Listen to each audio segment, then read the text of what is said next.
late August of 2005, Hurricane Katrina made landfall in the United States. Category 3 hurricane landed at 6:10 a.m. in Louisiana, bringing many structural failures, bringing New Orleans to its knees.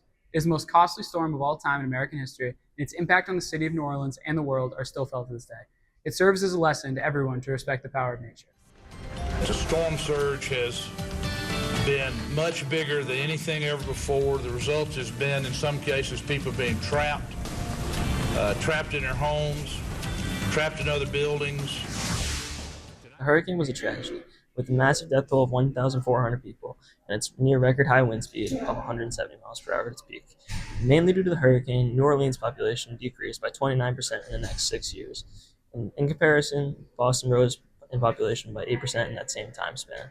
The days after the hurricane were hot and miserable, being around 90 degrees the whole time people were being rescued. The hurricane caused a total of around $125 billion worth of damage, and 70 countries, including China, donated to help with the repairs of New Orleans. During the storm, 175 out of the total of 350 miles of levees in New Orleans were overwhelmed. Because of that, around 80% of New Orleans was flooded. During this, 50,000 people found refuge in the Superdome. 705 people are still missing from the hurricane to this day.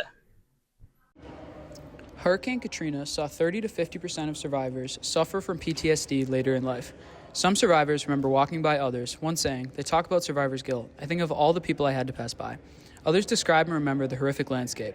"We saw houses underwater, we saw houses on fire," says Lawrence Nettles, Coast Guard at Katrina. "It was surreal." But for many others, Katrina affirmed what they already knew. The color of your skin and the size of your bank account determined whether you could flee or were left to die, or whether you could rebuild or were displaced.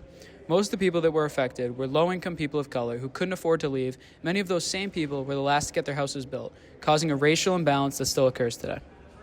It is estimated that only 40% of people living in the areas of Louisiana, Mississippi, and Alabama were able to return to their pre-Katrina homes.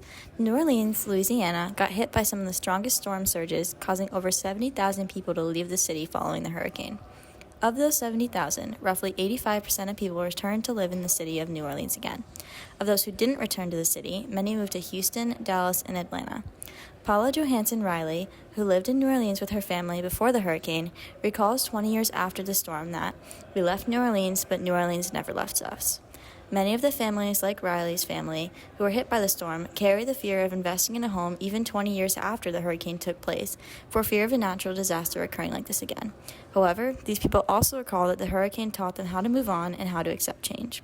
20 years later, the story of Katrina reminds us of the power of nature and how it can affect entire civilizations.